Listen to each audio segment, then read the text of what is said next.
Sometimes you gotta give people their flowers. While they can still smell them. Mark Nash. Michael Gross. Michael Gross, the boss. My nigga. My brother. Let's get this done, Mike. We all love sports, right? Mike Ross, the boss, this is Mike on sports. He smoke competition, same time smoke a port. When it comes to debating, he's one of the greatest. Put him on the A-list, over Kellerman and Bayless. If you missed the show, couldn't make it, just log on and click the playlist. That boy always working, not to be played with. Hit subscribe and the bell for the latest. Mike Ross, the boss, Mike on sports. Right there from first bell, tip up and coin toss. Mike Ross, the boss, Mike on sports. He call it how he see it, either you won or you lost. Big games, big fights, rolling dubs up. You like the content, hater, click the thumbs up. Cash app, super chat, go all in. But do your research first before you call in.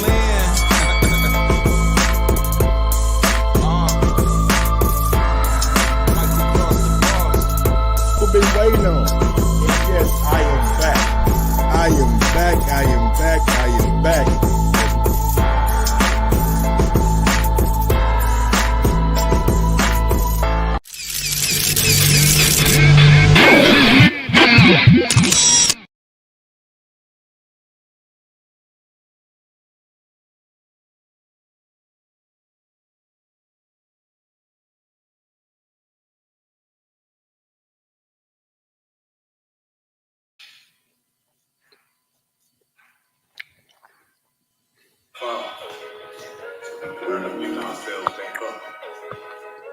Transformation make you happy when your life is living here. Cyrus jump behind the spread, we don't go to jail. Window stamp, 2 attempts, handed fans over. Sicko hit, shot and missed, Tula stand over. Red runner, huh? Look who in the building. Let me check my Instagram, I might be at a million. You out your mind, I'm out mine, bet not flinch wrong. I'm on my grind, rock supplying like the Flintstones. Reputation on the line and the bloody long. They 9 to 5, swing your 9, you get blitzed, don't you? I'm the driver, look a price. Bitch, I'm papered up.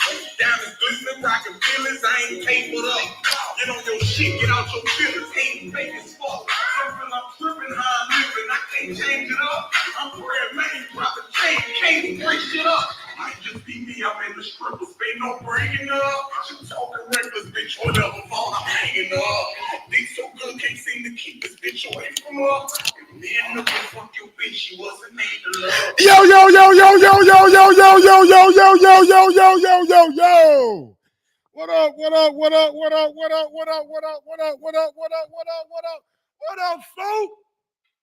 Welcome back to another edition of Mike on Sports. I'm your host. I go by the name of Mike Grout.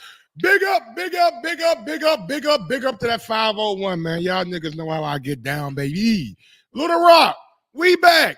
She back. They back. He back. You back. And we in the building. Yes, sir. Y'all smash that thumbs up button on your way in. How y'all been doing, man? Long time no see. Long time no see. How y'all niggas been, man? Y'all been all right? Y'all been doing good? How we doing out there, man? Smash that thumbs up button. I ain't feeling the love. I ain't feeling the love. Hit me with the smash. Hit me with the thumbsy uppy. I want to feel the love. Nigga, I've been gone. I was in Vegas about 2 weeks ago, you know what I'm saying? Great time in Vegas. Great time in Vegas. Me and the wife. But man, there's a lot of shit going on in this boxing. There's a lot of shit going on in the boxing, man. Did y'all see what, I mean, the whole Ryan Garcia, Devin Haney press tour has been insane. Being like Ryan Garcia is doing a good job at promoting this fight. Ryan Garcia is doing the utmost in promoting this fight. He got a lot of people buzzing, a lot of folks talking. And y'all all know what we're talking about, right? Y'all all know what we're talking about. What we talking about, man? Shit. I'ma just put it on the screen for y'all niggas. And educational purposes only. I'm only doing this for the education of my listeners. You know what I'm saying? Hold on, here we go. This is what Ryan Garcia posted on his YouTube page. And we gonna react to it. We gonna chop it up. We gonna break it down. We gonna see what it do, what it's talking about, what it's saying. You know what I'm saying? Like, what y'all think? All right, like, does this benefit Ryan Garcia? Does this benefit Ryan Garcia, him coming out and posting sparring footage of Gervonta Davis and Devin Haney? Does this make Ryan Garcia look better? Or is this just gamesmanship? Now, I did an interview with Tony Harrison last night. The first part is right. Well, it's a 5-part interview. The first part is out right now on Fight Hype. The first part is out right now on Fight Hype. Go check out my interview with Tony Harrison last night. We talk Alicia Baumgardner. We talk Alicia Baumgardner failed PED test. We talk Alicia Baumgardner versus Richard Shields. We talk Ryan Garcia, Devin Haney. We talked Tank Davis. We talked about him. We talked Tim Tszyu. We talked Keith Thurman. We did a lot of talking last night. So go check out the interview, man. The first part is out right now on Fight Hype. But wait till I get done over here before you leave. Wait till I get done over here before you leave. Lake County coming in. What's going on, Lake County? He says they are using Tank name too much, in my opinion. Brother, I agree. And honestly, what the fuck is Floyd doing? What the fuck is Floyd doing? Why is he giving Ryan content? Why is he giving Ryan ammunition? Why is he helping Ryan promote his fight? What benefit does it do for Floyd? Gervonta already beat Ryan. That's what I'm thinking. Like, why is Floyd, giving out this material to Ryan Garcia all of a sudden? What does Floyd get from it? Let's get out to the video real quick. Ryan Garcia posted this on his verified YouTube page. I'm sorry, let me go back to it right quick. Let me see.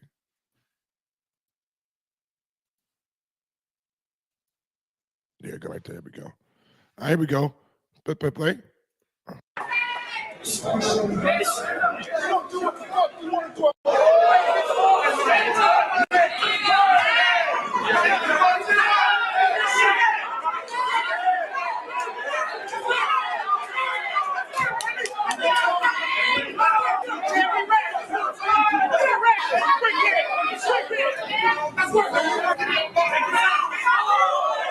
Whoa, right there, the first big shot.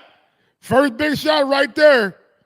I mean, when you look at it, Devin had his head down right here, and Gervonta Davis comes, boom, boom, big uppercut. Big uppercut right there. Now, again, I'm sitting back and I'm watching all this shit play out. Don't get me wrong.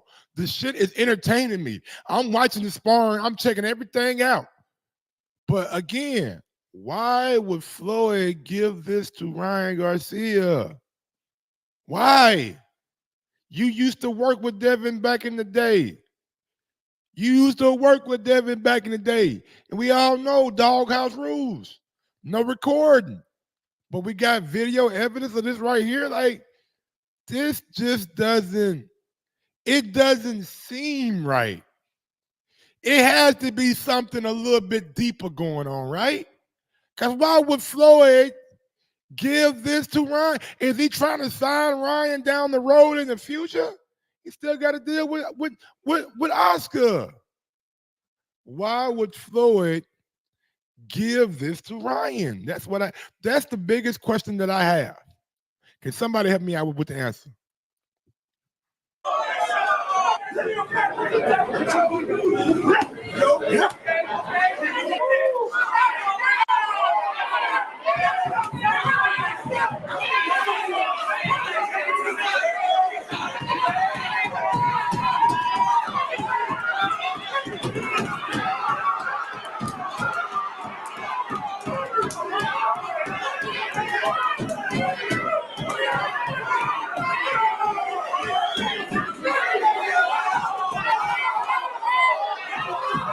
Right now, it just looks like Tank overwhelming them. Tank just going in there and overwhelmed. Now, a lot of this shit ain't landing flush. They got headgear on. They got bigger gloves on.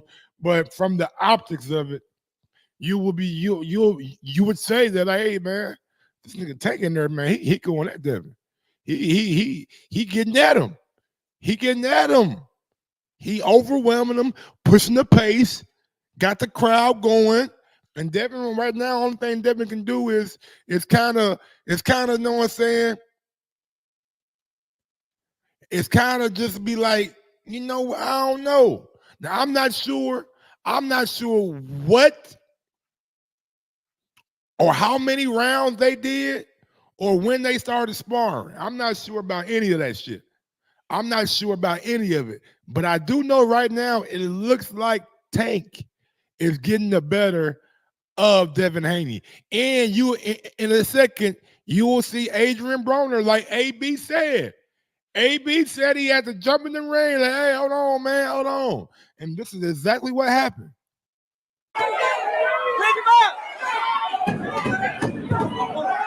Right there. That's AB. That's AB. Remember AB was telling y'all that Devin was getting worked so bad, that Devin was getting worked so bad that he had to get in the ring and make sure that the young man was okay. And that's exactly what happened, man. And this the old AB too. That's the look. That's the old AB. No gut, no beard. He look like he in shape. Where that AB at? Where's that Adrian Broner at? We need him back fighting.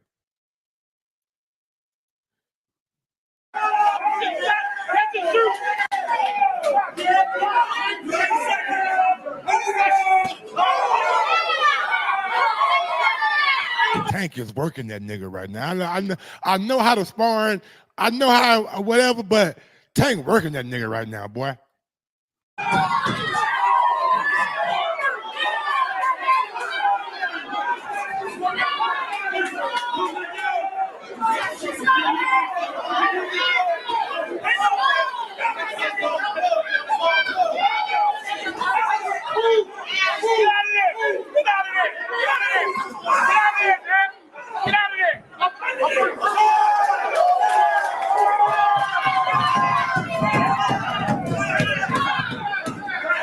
And that is it. That is all the sparring. Now, Devin Haney did come out with a reaction to that sparring. That's the part. What up, Money Brown? That's the AB was fighting Porter that the next day. Okay, so he looking damn good shape. Okay, that makes sense. Now, this is what Devin Haney had to say about the whole leaking of the video, bro. Like, he now again, why would Floyd give Ryan Garcia this video? It says Floyd been hating a long time. That ain't just start. I held my tongue for years because I respect the grace of the sport. But dude is a bona fide hater. Don't want to see nobody win if he's not a part of it. I know he sent Ryan to sparring. I know he gave Ryan those pimp comments to say. Miserable old man trying to stop the fight. Alhamdulillah, I'm happy he revealed himself to the world. Big words right there, man. Big words coming from that, man. Big words, man. Now, look, if y'all remember, like, Bill came out and said that Devin got the best of Floyd in sparring. That Devin did this to Floyd. Devin did that. So maybe that's the reason why Floyd's coming out with all this goddamn well, I don't know, man. Like, I really don't know, bro. I really don't know why. Because it's not like Floyd is a part of this promotion. It's not like Floyd is even a part of this, like, fight. So why would he be sticking his nose into it? Let's go out to another video real quick, man. Now, this is the video that is alleged to happen right after the sparring. So the sparring y'all just seen, this is the video that is that is supposed to be right after the sparring. You're going to see something you've never seen. And you were right. I've seen a 16-year-old look like a man in there. You know, I'm a little hoarse right now because I was doing a lot of screaming and shouting. Because in the doghouse, we always, it's always about pushing these fighters to the limit. And we want the best to come out these fighters. Of course, you know, I had a great career, you know, 20-year, we almost at 20 years now, 20-year professional career. And I think the best thing about my career. Talk about the doghouse, man. We want to get the reaction to the doghouse rules, not to your 20-year career. He cannot help himself. He cannot help himself. He cannot help himself by not boosting up his, I guess, career ego every time he speaks. Is being a defensive wizard, you know, just being sharp and being smart. That's why I was able to last so long in the sport of boxing, you know, because the main thing that I learned early on, and what these fighters don't do, that I see a lot of fighters are flat-footed. No fighter is like old school. One thing they need to know is being on the pivot. That was one of the key things my father taught me from the beginning, was being on the pivot to be able to make certain moves. And today, only thing we can work on with him is when the guy is super aggressive, stay right there and catch the shots. Sometimes tie the guy up and spin the guy. But in the doghouse, it's kind of different. But only thing we want is the best from this young man, and he's going to be A-OK. I knew him. I've been knowing him for many, many years. I knew his father, Bill, for a lot of years, and my father's working with him. And the chemistry, just with me working with him, and I was working with him in the doghouse and seeing the things that he was doing, he's going to be an unbelievable professional. And the ultimate goal is I want this kid to be able to break my record. You know, of course, we know all the records that I broke, all I've been doing as of lately is breaking my own records. And I don't need to talk about myself because everyone already know what I've done in the sport of boxing. It's all about this kid right here. Tomorrow we got some championship boxing. We got Adrian Broner. So again, why didn't Floyd do an interview with Gervonta Tank Davis after the sparring? If Tank got the best of the sparring, now it makes no sense to me. If Gervonta got the best of the sparring, why are we seeing you do an interview with Devin Haney and not Gervonta Tank Davis? Ain't Tank your fighter? Did AB bring you Tank? So why are we not seeing Gervonta Tank Davis? That tells me that Devin may have did what he was supposed to do in the sparring. That tells me that Devin may have did what he was supposed to do in that goddamn sparring session. Now, for everybody out here saying, oh, Gervonta, yeah, Gervonta looked damn good on the edited video. He looked great on the edited video. But again, we don't know the whole story. We don't know what happened. We don't know how that shit played out. We don't know who quit. What we do know is AB had to pay Bill. Now, I don't know if it was for that sparring session or another one. I just know at the end of the day, AB paid Bill some money. You know what I'm saying? But that's not all that happened.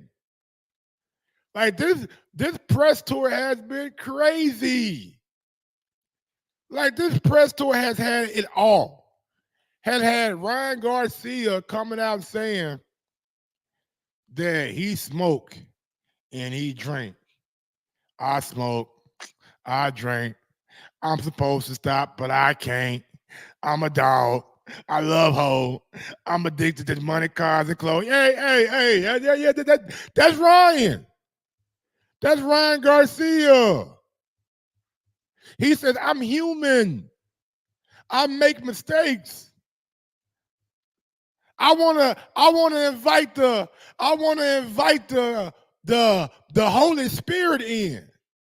And then I want everybody to get high with me. Nigga, what? Nigga, what? You want to invite the Holy Spirit in, and you want everybody to get high with you? What we doing? What are we doing?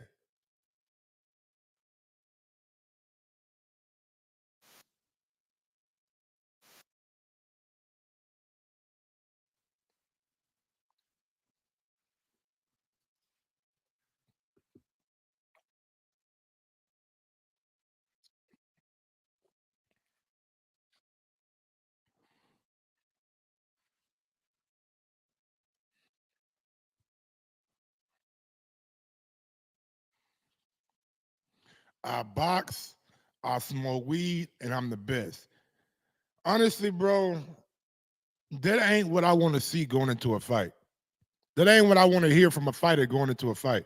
That ain't what is really needs to be said. Now, look, if you do that on your own, because I spoke to Tony Harrison last night about it, in the clip is out right now on Fight Hype about Ryan Garcia smoking and drinking and all that. You know what I'm saying? And he was like, look, he grown. He gonna do what he do. He a grown man. I can't speak on what another grown man doing. But you ain't supposed to do that shit during camp. Lake County, what's going on, big dog? Talk to your boy. What's going on, man? I'm driving right now. That's why I had myself muted. Just waiting for you to open up the panel. But what's up with you, big dog? Man, I'm just chilling. No reaction to a lot of this shit that happened with the whole Sparring, Ryan Garcia press tour. Like, just give me your total synopsis. Where we starting at? You said on everything what's going on, man. You probably got to start with your boy. You got to start with your boy Canelo leaving PBC, right? Whoa. We ain't got to that yet. Well, I'm gonna get okay. That's the next topic. But right now, let's with Ryan Garcia, the Devontae Davis sparring footage. Ryan Garcia, I smoke, I drink. Do you think Ryan Garcia is trying to pull out this fight? I mean, I was thinking that. I'm kind of 50-50 with it because, like, they had Barboza on the panel. Now he's talking about he the co-main, and even Barboza said it at the panel. He said, man, just in case one of these dudes pull out, I'm already here. So, yeah. Yeah, I thought it was kind of odd having Barboza speak. He was sitting on Devin's side on the panel and stuff, so it was just like, yo, they made him a part of it. You know what I'm saying? Normally, that person speak at the undercard press conference against an opponent. They normally don't bring in somebody to speak at the main event like that. So I'm kind of with you on that because I was telling my homeboy Ams, I was just like, man, with everything Ryan doing, everything he's saying, I smoke, I drink, out here riding goddamn scooters down Skid Row looking for a nigga named Ernest.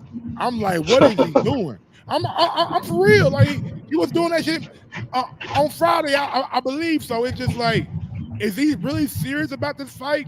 And yeah, showing up to the press on horseback like this horse can't toss your ass off this bad boy. I ain't gonna lie, I did think that was kind of dope. I ain't gonna lie to you. I was like, hey, man. He got a white horse. Like, man, bro, if he's doing one thing, he is making buzz for this fight. Like, yeah, he doing his thing. Ain't been like without Ryan Garcia, this shit would be dead. Cause Devin ain't really saying nothing. He's too cool for school. Bill's the only person that's really throwing jabs and shit. So it's just like Ryan Garcia is doing his part at making this a big time promotion. And speaking of big time promotions, some shit that happened during this press tour, they had a lot of people up in arms. I ain't gonna lie to y'all. I didn't really think nothing of it. I thought, look here, man, if you come for me, I'm coming for you. And without further ado, let me get to the clip right quick. Here we go. Let's get to this clip right quick, man. Let's talk about it. And here we go. Let's talk. There we go. But I don't respect the man with the toupee over here, your husband, because he's bringing up the bullshit. Now, how you going to keep it real? You're an happy head. Happy head. That sounds like some racist shit. Yeah. Hey, that's what he's looking like. That's what he's looking like. I'm sorry. Happy head. Listen, us African Americans, we have more coarse hair than you Latinos, but that don't make our hair nappy. but that does not make our hair natural. So don't get it confused. I don't care about all facts, whatever you got to say. At the end of the day, we're African Americans. We have a different course of hair. That does not mean that our hair is nappy. Look. These people. I ain't gonna lie, Devin Haney trying to explain hair to a nigga is wild.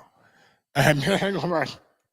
We had course there, like, bro, I get I'm black. We all know, like, that ain't something that we need to goddamn me repeat over and over and over again. Your father came at the man for saying that he had a toupee on. The man probably, just like most men, just like most men, when we started to ball a little bit and we started and our lines started going back, we started sensitive about our hair. So when he said you just a nigga toupee, that's fighting words right there. Nigga like, hey, I paid a lot of money for this toupee.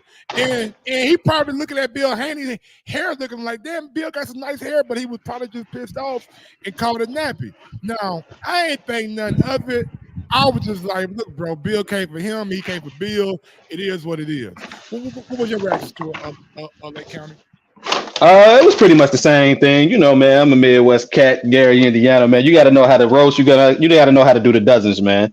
You got to know how to sell this fight, bro. You know, you started with him with the toupee talk, man. He was going to only come back at it. That's how only going to come back at it, bro. And honestly, I think a lot of people who were offended by it is just a little bit too sensitive, man. It's a fight. It's a press tour. They're gonna say some shit that may not should be said or whatever. It happens every time a big time fight where animosity happens. People talk shit, and it's no different than Ryan Garcia and Devin Haney.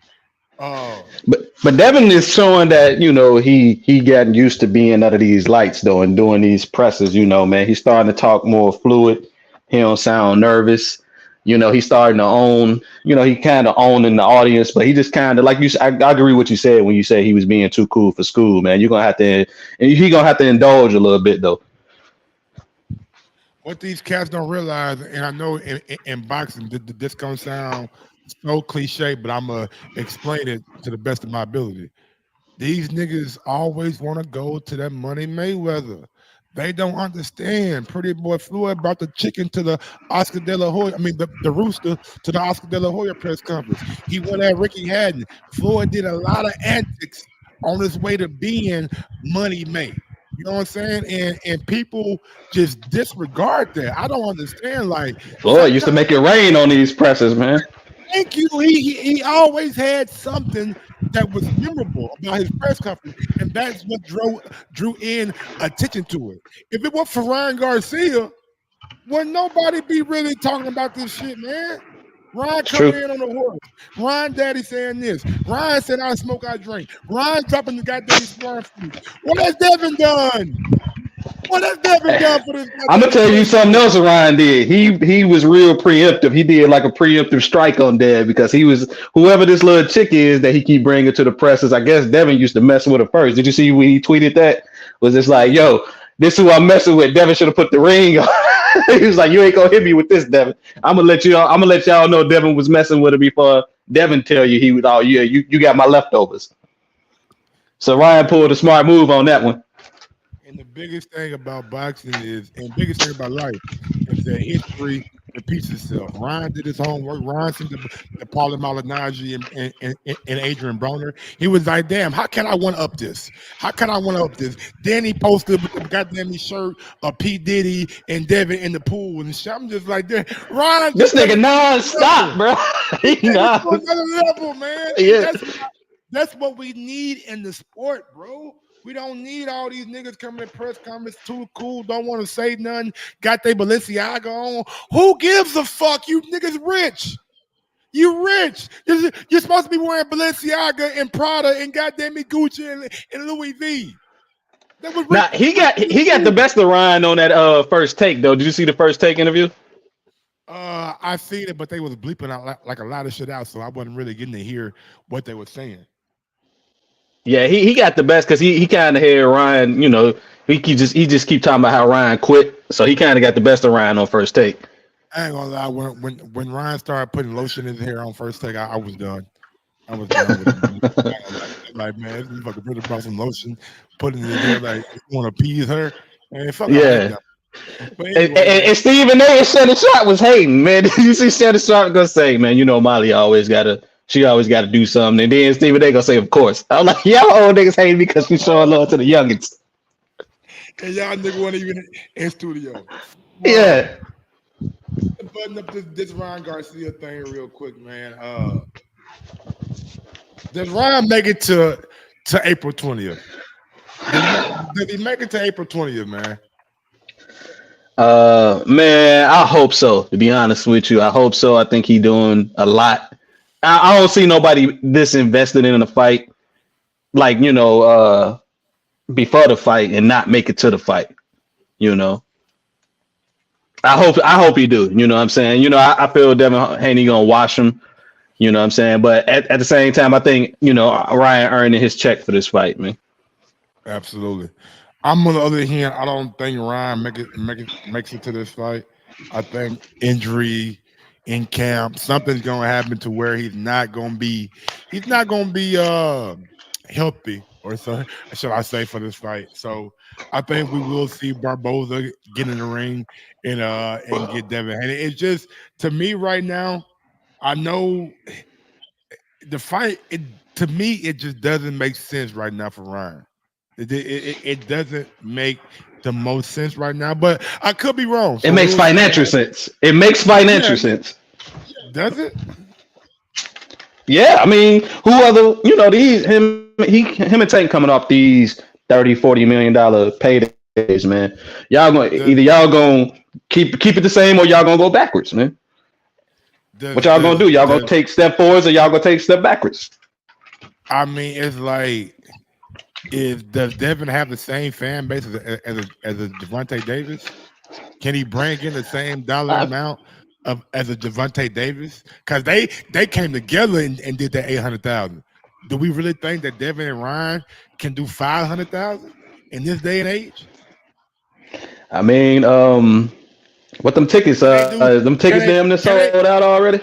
Can they do? Man, tickets don't mean shit. You can have niggas come to the venue, but can you get them to buy when they at home?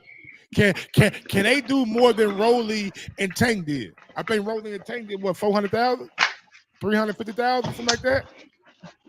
I think so, but I think it's a DAZN thing, man. DAZN gonna have to, Ryan was on the Breakfast Club, and like I said, Ryan been promoting the shit out of this. I don't even think Devin was on the Breakfast Club. Ryan been doing his thing. And like Devin gonna have to do some more. You know what I'm saying? Ryan been on his YouTube channel, his Instagram. Like, Devin, you have to pick it up with some more. But I think they could. It depends on what else they got in store. They're doing a lot earlier. Like I said, they did the podcast with all four, with Ryan and Devin. Oscar and Eddie was on the MMA Talk podcast.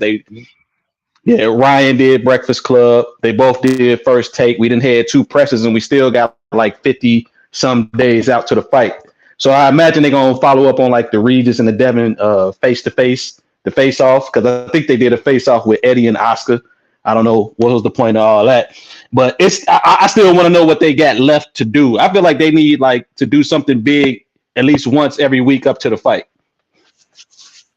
I agree, and I think the way they coming up about it is it's like the old days, it's like we getting these press tours, one New York, one LA. I would have loved seeing one in Vegas, but that's just me.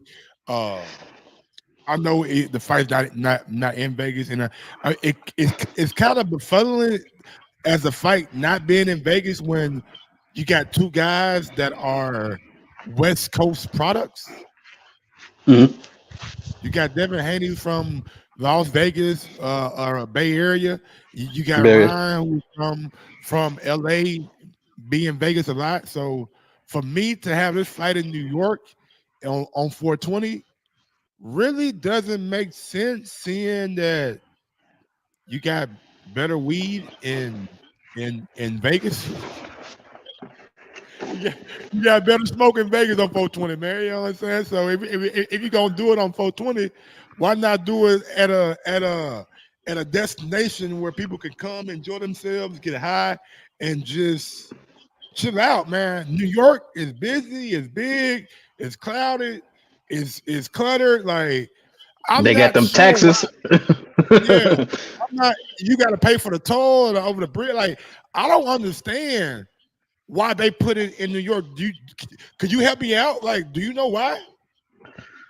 They were saying something about like people been reserving venues. You know, whoever what all sports we got coming up. They was trying to make it seem like it was about Canelo.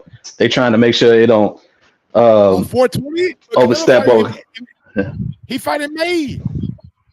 You got what shit? But early 16 May, days? that's 420. That's early. Yeah, early May. But this is looked at as like a big fight though. But that's 2 weeks apart, bro. But my dude, like that's literally. I mean, I guess. Hey, you seen So Devin and Regis? They said, "Hey, Tyson Fury fighting this week. We gonna move." yeah. So Canelo probably gonna be in Vegas, and this week we gonna move. So that's kind of I guess what it's looking like. So you take it out of Vegas, and then you look around. What's the next biggest city with a big Hispanic population? Either you're gonna go to Texas or you can go to New York. New York probably give you more money, so you can go to New York. All right. I mean, I get it. Okay, that makes a little bit more sense since Canelo. I guess they don't wanna goddamn me have the venues and shit maxed out with people. I don't know, man. I don't know. I just don't understand why it's in New York, but it is what it is. Speaking of the aforementioned, Now, what's your opinion on? Let me ask you, what's your opinion on all the talks like, yo, with Ryan Garcia? Is he smoked out? Is he coked out? Is he? What you think? I mean, I don't know about the coke. I ain't got no proof of that. I ain't got no evidence of that. I mean, I know his promoter is Oscar De La Hoya, and we know what past transgressions that he had. But for all intent and purposes, it don't look like him and Oscar are cool at all. So, with that being said, I don't think they're doing coke together. That's just me. Cause he's like fuck you. All right, you feel me? Now, as far as the weed and the alcohol. I mean, the nigga said on the goddamn Twitter space, bro, I'm high as fuck right now, bro. He said it. Yeah, he said this. I'm not saying he was smoking. He may did a gummy. He may had a gummy or something. He may had a weed infused beverage. I don't know. Like, you ain't gotta just smoke weed to be high. Like, there's ways where fighters can ingest it and it not be smoking. You know what I'm saying? It won't be hard on your lungs. You can ingest it, and maybe it may help them sleep better at night. It may help them eat, you know what I'm saying, certain food that they don't want to eat during camp. Who knows? All I'm saying Yeah, is he still got like some anxiety or something. yeah, like I mean, probably mental health, all that, yeah, whatever.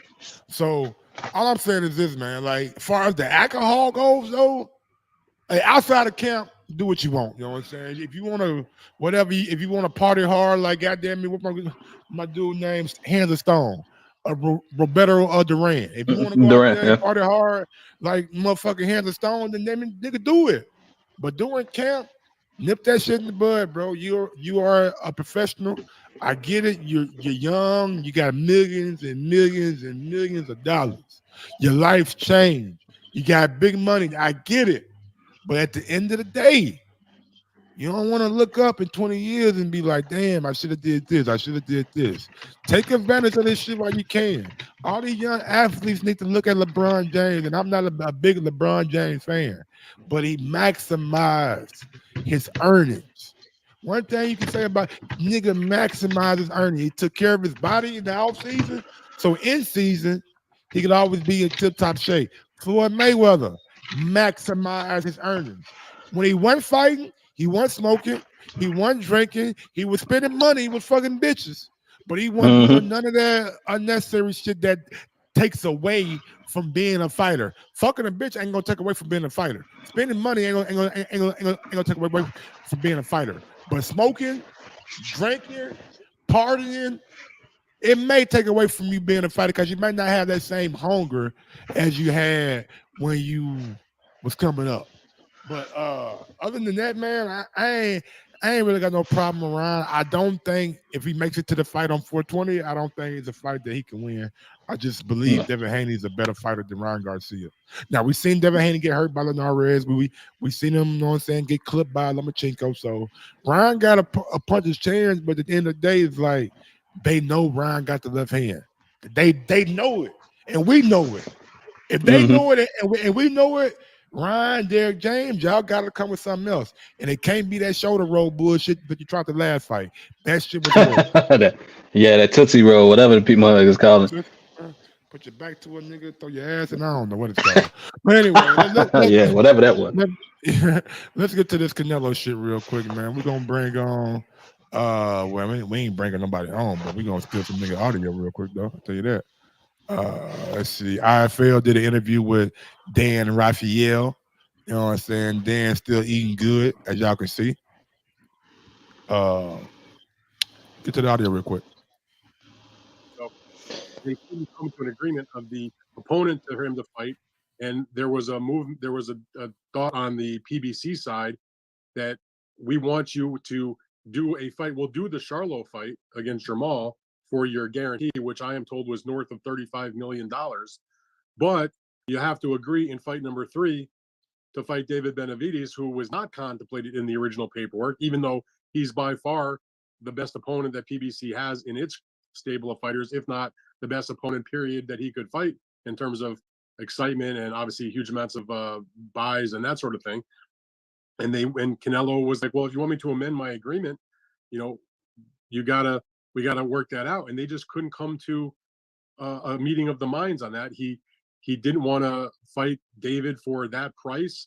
He didn't want to take a haircut on the Charlo fight if he was only going to fight him and not agree to the Benavidez fight.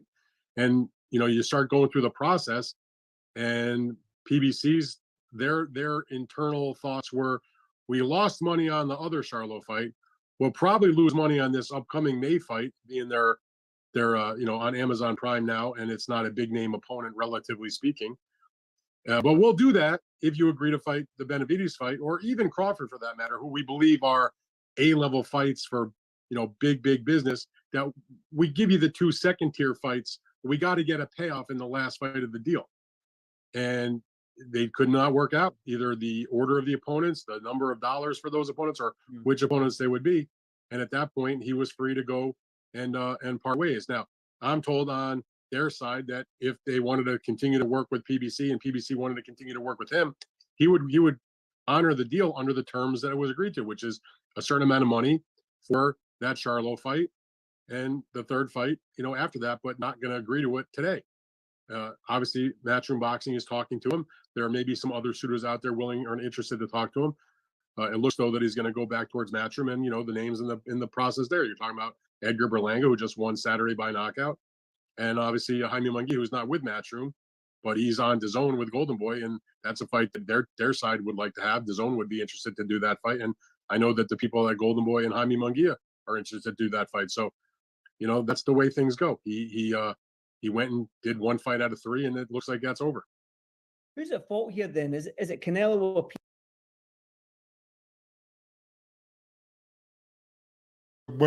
What y'all think, man?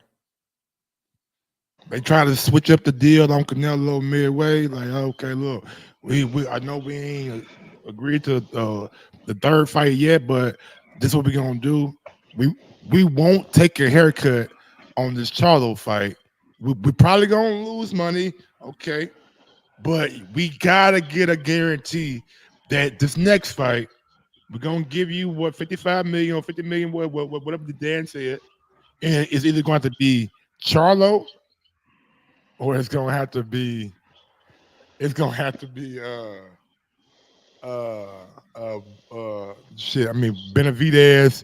or Crawford. This nigga really got me fucked up, bro. I'm not bringing you on, bro. I'm not bringing you on, my nigga. I'm not bringing you on, bro. Who that you talking about, man? This nigga right here, bro. I'm not bringing this nigga on, man. Smash that like button, man. This nigga right here, boy, I swear he's funny. What, man? Why you mad? Who mad? You, bro. You say this ain't even you, bro. Elms, what up? What's up, Big County? Mike just mad, bro. Anyway, my nigga, like Canelo, as far as like the guarantee go, it's like if they willing to not take a haircut on the Charlo fight, like, and David is willing to take a flat fee of $5 million with no pay-per-view upside, then damn, like, and I get it. Like when you the big dog, you can do what the big dog do. The big dog gonna goddamn go piss on that yard or that yard or that yard, whatever you already want to, because he's the big dog. But damn, don't you owe the fans? Like if you do, you going to fight Jaime Munguia. He's a lesser opponent. Edgar Berlanga, a lesser opponent. They might even be lesser than Charlo. I don't know if Jaime is lesser than this current Charlo, but Berlanga, that dirty ass fighting ass elbow throwing. It's just like a fans got the right to be upset, but this is what y'all have enabled Canelo to do for years. And I'll be real, Mike. Like, talk to me. Fans can't pick and choose, bro. Like, one day, my fight is the A side when it comes to Tank, Spence, Wilder, and then when Canelo exercises the same power, people want to act funny. Like, it is what it is. You can't force the money fighter to do things that you want. Like, let's be real. You gotta pay to make him accept these fights. So, but I get it. They give him there was a guarantee of $55 million. Didn't Reynoso say we will fight anyone if we will guarantee $55 million? Yeah, but that's what Dan Rayfield just said. I just played the audio for you. Hold on, let me read. Oh, I missed that part. Hold on, real quick. Hold on.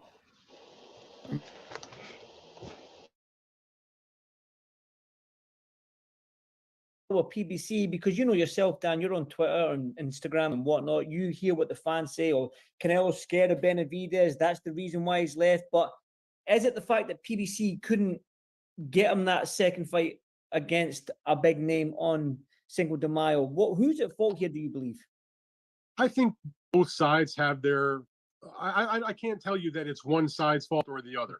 That there's definitely both sides have a perspective on this deal. And I don't think either one of them are necessarily wrong. If you're, again, I'm not taking sides because, it has no impact on my life whatsoever. I mean, if Canelo fights for a PBC kind of event, I'll write about that and go cover it. If he's fighting on a matchroom event and whoever, I'll write and cover about that. I couldn't care less who the outlet is or the broadcaster or the promoter or whatever. I mean, I deal with all these different outfits, no problem. So that said, it seems to me that they're in a situation where Canelo Alvarez has a contract that he's promised X number of dollars to fight Jamal Charlo. Okay, let's do it. And on the PBC side, they just took losses. You know darn well that a Jamal Charlo fight is dead on arrival. That fight is just not a good fight. I mean, for a lot of reasons. He looked bad in the fight when he came back after 29 months out of the ring. He's never really been a full-fledged super middleweight. His brother looked absolutely horrendous in the fight against Canelo. A lot of the people in the public will think it's a rematch because they're twins. Their names are basically the same. That may not be fair, but that's just the reality. And so they're like, okay, we'll do it, but you got to give us the third fight against Benavidez or potentially Crawford for X number of dollars. And those fights were not in the agreement. So why should Canelo, his perspective, why do I have to change the deal? I'm not changing the deal. This is what we agreed to. So I see both sides of the coin. So I'm not going to. So the 55. Well, okay, I'm sorry. Let me go back to the beginning then. So let you hear the 55. Because 55 was for Charlo, not for Benavidez. Off of a very, very harsh loss against Crawford, and that was not a fight that I don't think anybody in good conscience could even remotely think about doing. So they were open to doing other possible names, doing Crawford, doing. In terms of excitement and obviously huge amounts of buys and that sort of thing. And Canelo was like, well, if you want me to amend my agreement, we gotta work that out. And they just couldn't come to a meeting of the minds on that. He didn't want to fight David for that price. He didn't want to take a haircut on the Charlo fight if he was only going to fight him and not agree to the Benavidez fight. And, you start going through the process and PBC's their internal thoughts were, we lost money on the other Charlo fight. We'll probably lose money on this upcoming May fight, being they're on Amazon Prime now, and it's not a big name opponent, relatively speaking. But we'll do that if you agree to fight the Benavidez fight, or even Crawford for that matter, who we believe are A-level fights for, big business. That we give you the 2 second-tier fights. We got to get a payoff in the last fight of the deal. And they could not work out either the order of the opponents, the number of dollars for those opponents, or which opponents they would be. And at that point, he was free to go and part ways. Now, I'm told on their side that if they wanted to continue to work with PBC and PBC wanted to continue to work with him, he would honor the deal under the terms that it was agreed to, which is a certain. Damn, I gave my father fucking $55 million. But I think the topic that I want to jump on right away. Fight agreement that they took care of back several months ago, prior to when he fought the fight against Jermell Charlo. That was the first fight on what was supposed to be a 3-fight deal. Now it comes time to get fight number 2 situated, and they were not able to agree on some of the particulars. Now, in the original agreement, from what I am told by sources, frankly, on both sides, so I believe them, in that agreement, there were opponents that were laid out for those 3 fights for certain price points. As I've come to find out, those 3 opponents were Jermell Charlo, who we just fought and beat in the last fight, Jermall Charlo, who has sort of been everybody's sort of leader in the clubhouse to get this match before things got sideways. And the other opponent that was specified was Errol Spence Jr. But obviously Errol Spence Jr. is coming off of a very, very harsh loss against Crawford. Whoa. I ain't hear that. Oh, hold on. They try to sneak Earl in the deal?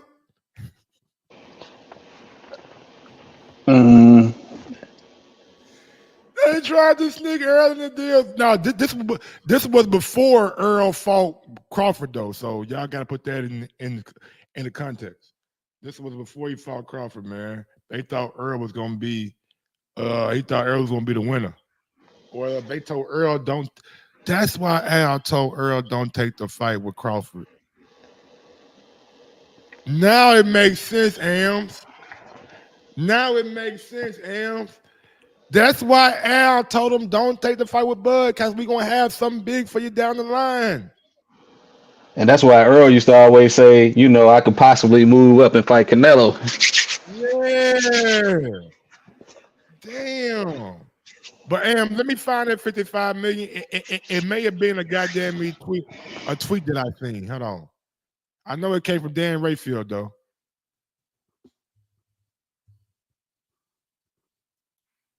But anyway, man, when it comes to that, like even I'm not even upset with what Canelo has done, like by leaving. Like if they try to change up the deal, change it up. But at the end of the day, like the fight that what the fans want to see, and it just seems like we're not getting those fights from Canelo. Like you done fought everybody at 168 besides this dude. But let's be real, like if I've got a deal like fight Charlo 1, Charlo 2, you get paid 55 mil, and then this was the plan. You knew what it was going into it. Everyone knew what it was. I'm talking about PBC and Canelo. I beat Jermell easy. Jamal don't look like the guy you thought he was.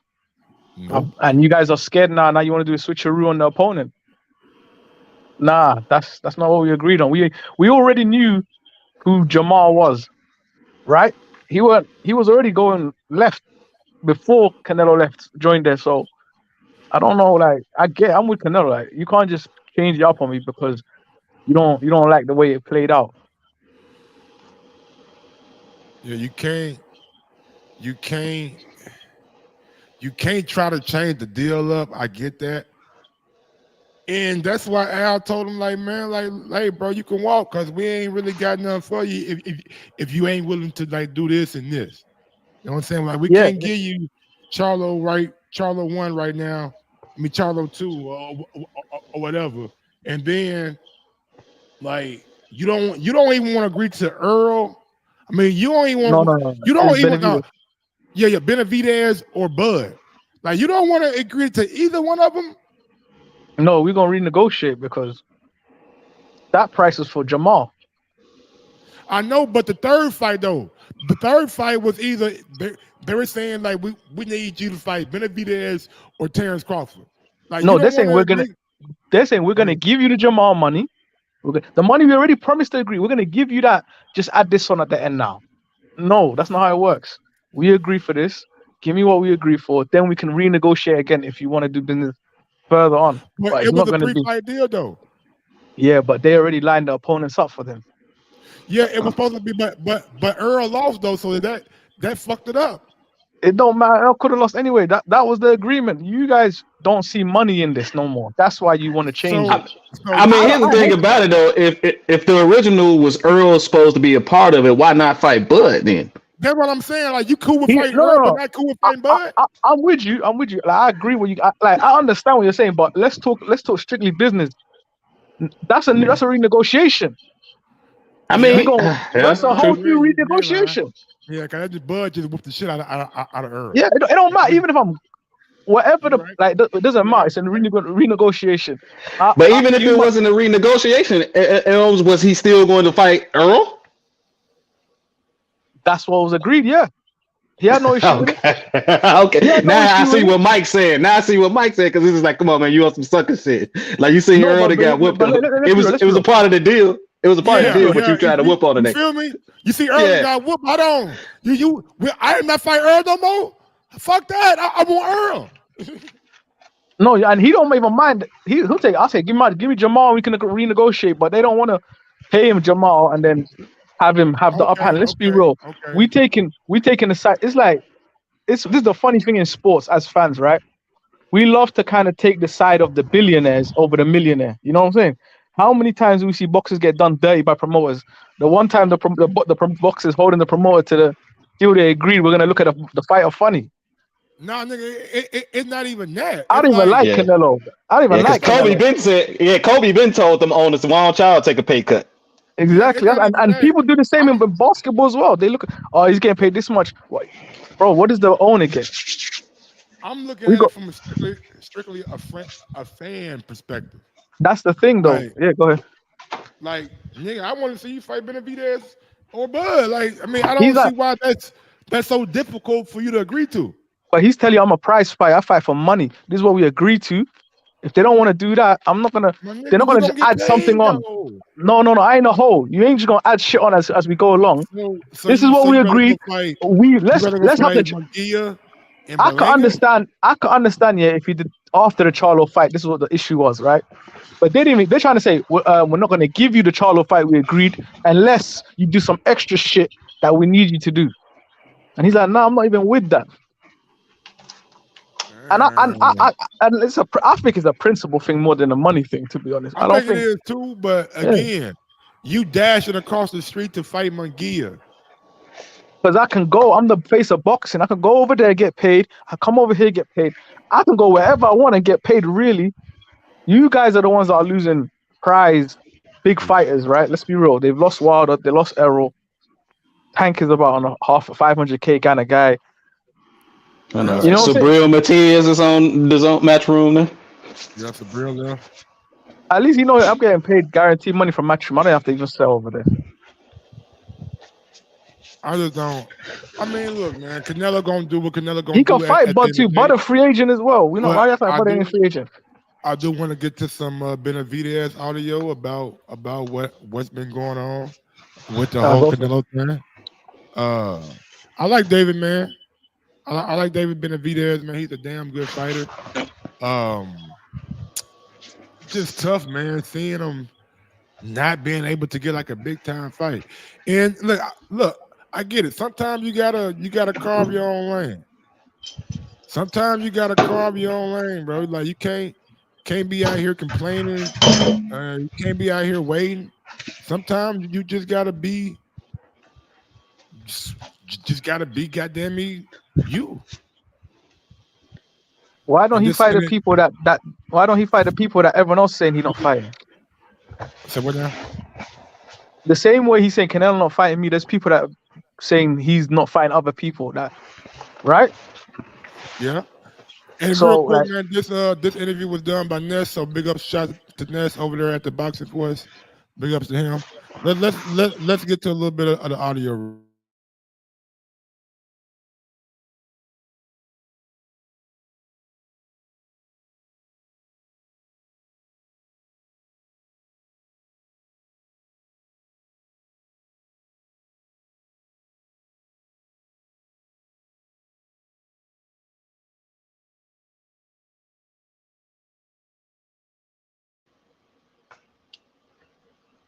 Is the audio playing, Mike? I don't think we can hear it. Yeah, we can't hear the audio. Nigga, I've been on mute this whole time. My bad. Now, Right. what I was saying was, we'll get to the whole David Benavidez shit once we touch on this right quick. Shout out to my guy Ness over at the Boxing Boys doing this thing. Let me cover this shit up right quick so they can't see it. That's on me. Cool. And let's get to the audio.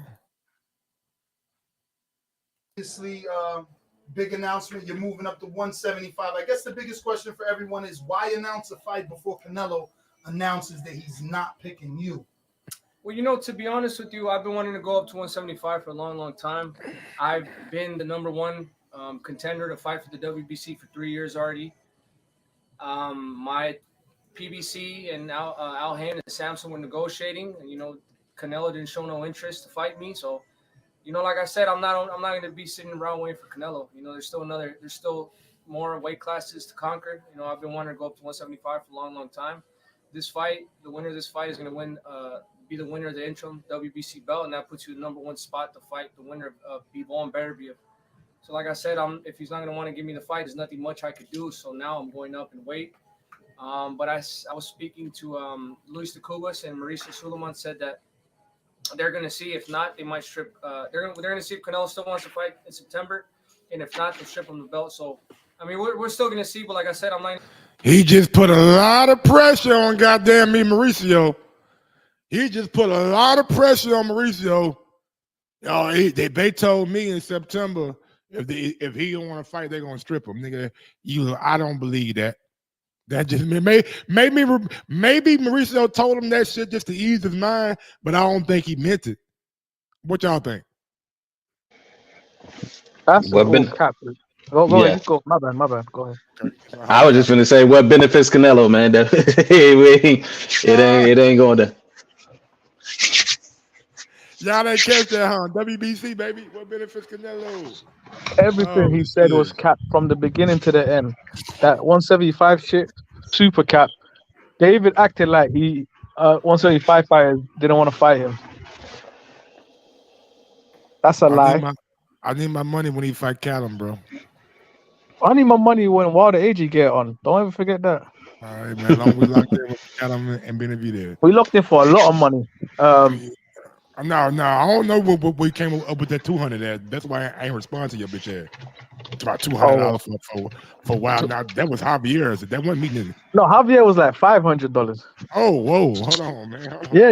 I'm gonna get a lot of money that night. The whole chat is gonna pay me, bro. Man, let me put that nigga on mute, man. I don't want to hear that nigga talk about no AJ. Fuck AJ. I'm not going to put my career on pause because somebody else doesn't want to fight me. So I'm going to go try to conquer other weight divisions and win other crowns. Do you think it's going to be difficult for you to come up to 75 and then potentially come back down? And do you feel like you're opening the door for him to put you in a rehydration clause or a catch weight, have you go up and say, yeah, come back down and fight me now? You know, all this stuff that you're telling me, it might be a possibility. But like I said, I can't just think about what he wants to do. I could definitely come back down to 168, but I want to go up to 175.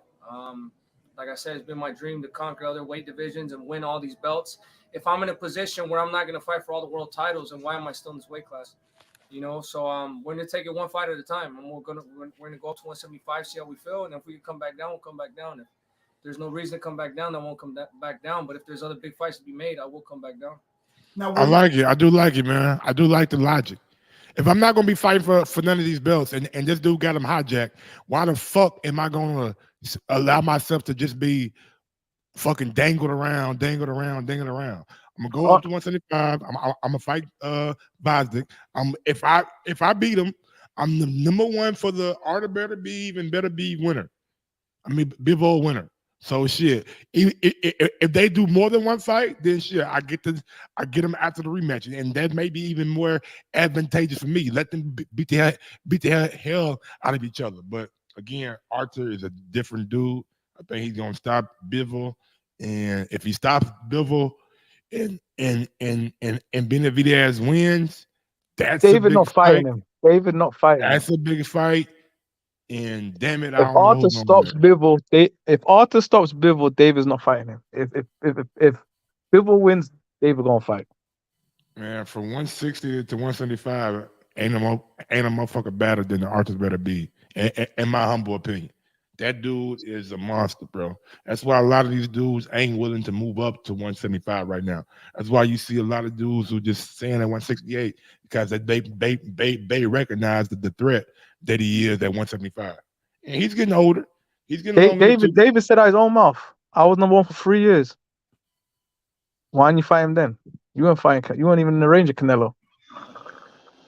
Maybe he was just trying to get back to his belt. These boxers, this is why I don't support. Like, all right, David, yeah, you want a Canelo fight. Canelo is acting funny. I admit that. He said some funny shit. He said, I don't want to fight Mexicans, and now you're going to fight Munguia. He looked crazy.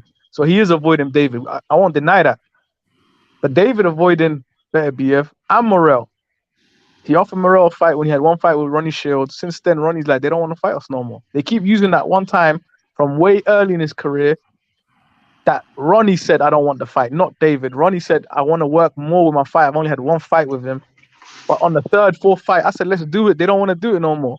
So it's a funny game. It's a game of perception with boxing. You got to act like you're willing to fight any and everybody, but you still got to maneuver the same way as the guys that you're upset that don't accept fights with you. So shit is called funny. chess, not checkers, man. Yeah. It's a funny sport. That's why.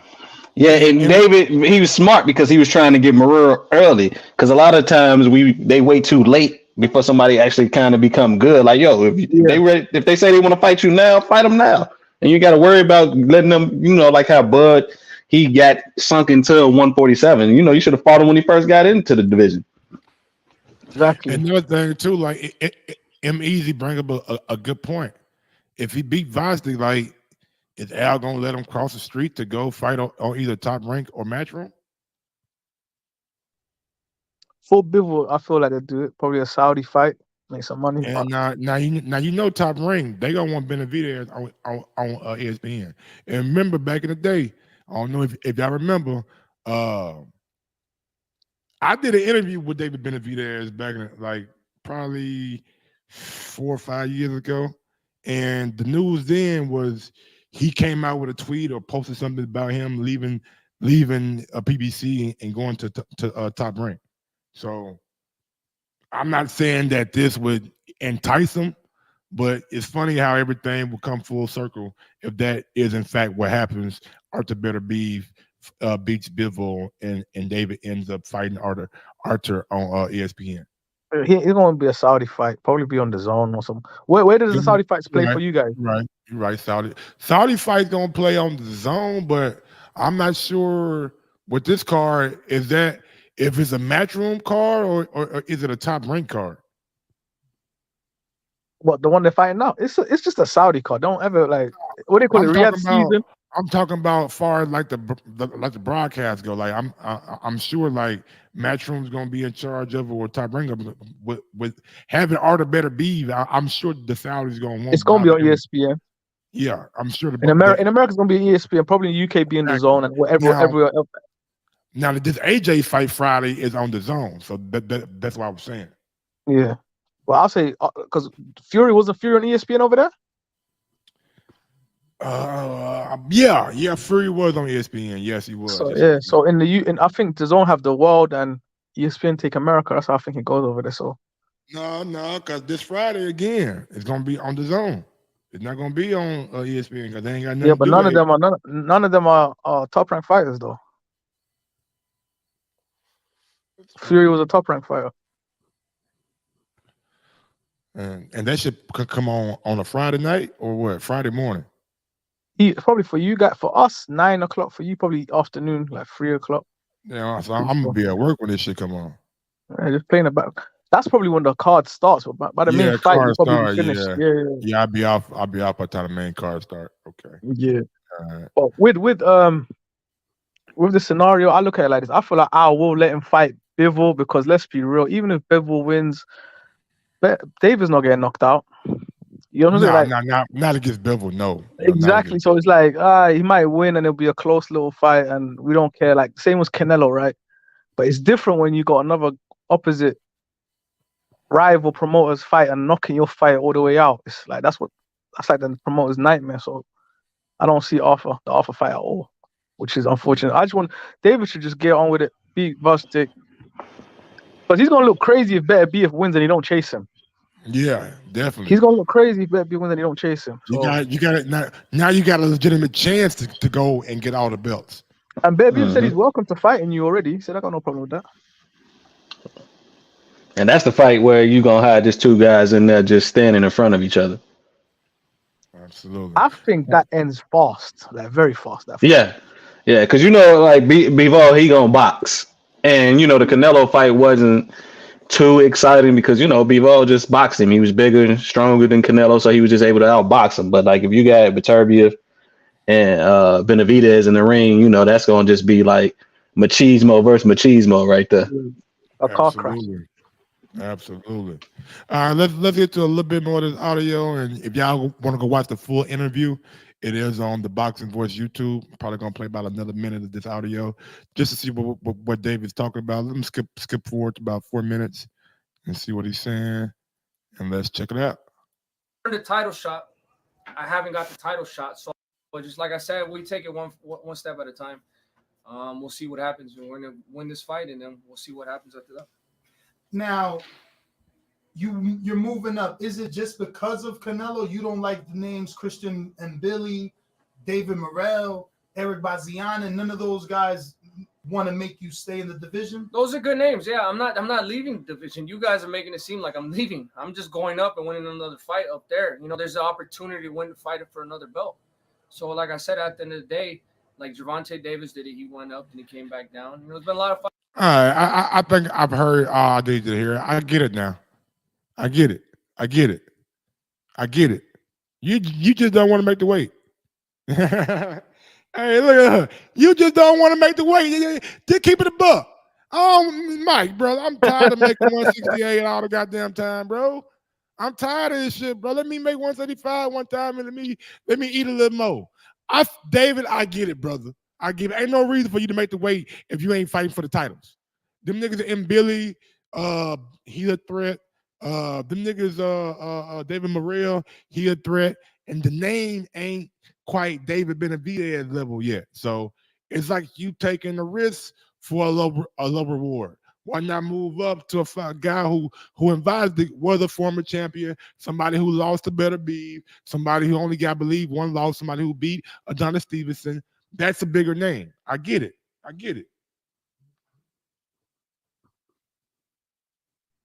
Didn't he retire? Who that? Like Vostik, hasn't he been retired for like 3 years, bro? No, he came back and fought on PBC. Oh, he fought one fight on PBC. I believe so. Let me look it up. Does he have fought multiple fights? Is he back, or just have one fight and then they're just gonna feed him to David? I don't know, my nigga. Look here. That's what they doing.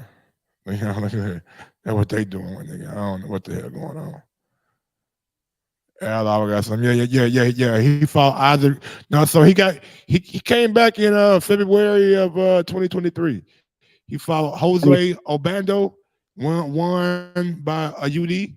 Then he came back in May and fought Ricards Bolentix, knocked his ass out. You know what I'm saying? Then he came back in September and fought Isaac Rodriguez, who's 28-4, and he knocked his ass out. You know what I'm saying? So he done had 3 fights since he lost to a Better Beef, and he came in all 3 of them was last year in 2023. So he's been active. He hasn't just been on the shelf sitting down. So he's had 3 fights. Are those guys like anybody, or they just randoms? I mean, what I'm looking at, all 3 of them, 2 of them had a winning record. The first nigga back was 28-34. So he wasn't quite a winner, but he was like a journeyman, so he got him some rounds. It was a 60-54, so it was a 6-round fight. Okay, so all right, so he's just got back, and then they've got him a little more warmed up, and he's gonna fight David. Yeah, man. Look, I get it. I guess it's not bad. I don't know why there's an interim on the line or whatever's on the line. That don't make sense. Know, but how nigga? Yeah. He 36, so he can't just be coming out fighting. Like he got to step it up sometime. Can't just be chilling out and oh fighting. no, he there for the payday. 100%, he there for the payday. Oh, he absolutely did it for the payday. Yeah, he's like, oh shit. Yeah. I need some more boxing money. I recovered from the BF loss. And I ain't gonna lie, this is a good fight for Davis. It's a guy who's bigger and a Oh bigger no, on weight paper class. it's a great fight. It's on paper it's a great fight. For the fans, not really. Yeah, no. In actuality, he is older. He is damaged. He has, you know what I'm saying, been He took hurt. 3 years. He took 3 whole years off and 4 arms, and he's getting thrown in with David, which is like, okay, I get it. I get what's going. I understand the play. In a couple of years, when we look back on it, it's a great win, right? But yeah, it is weird. But the Mauricio Sulaiman shit was hilarious. Doesn't he know like Canelo got given the franchise belt? Like, does he know what that means? Man, he like Mauricio told me this and told me like Mauricio is Canelo's godfather, literally. Like, it's crazy. McGee sold more in Arizona than Benavidez. Okay. McGee tickets was probably $2 too. Let me get to this. I stopped the Dan Rayfield interview, but I remember I had to go back because I wrote it down. He talks about Terrence Crawford leaving PBC, and that is the final topic of the day. Terrence Crawford also, along with Canelo, as maybe possibly. Well, I'm gonna let Dan tell y'all, since Dan's the insider.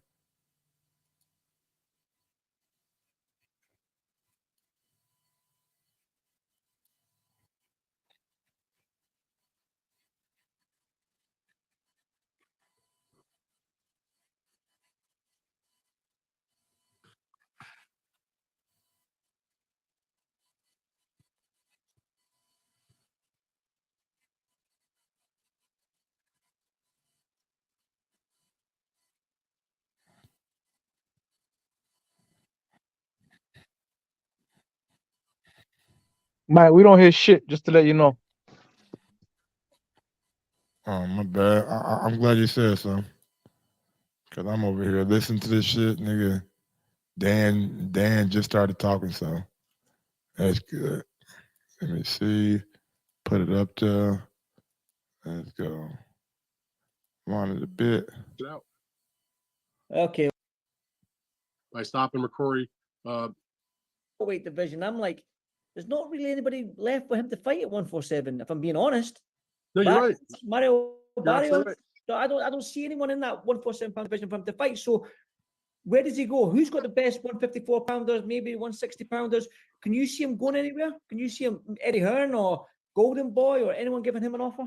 I mean, listen, when you have that, when you're the #1 fighter in boxing pound for pound, you got to figure somewhere there's a suitor for your services. I mean, Terrence Crawford has proven himself to be a great fighter, a future Hall of Famer. You know, he's done what fighters dream about. He's not only become a champion, he's become a champion in multiple divisions. He's become undisputed champion in 2 weight classes. He's won a whole ton of belts. And clearly, and he's shown himself to be entertaining and crowd pleasing in many of his fights, most of his fights. So from that point of view, yeah, you'd want to be associated and promote Terrence Crawford.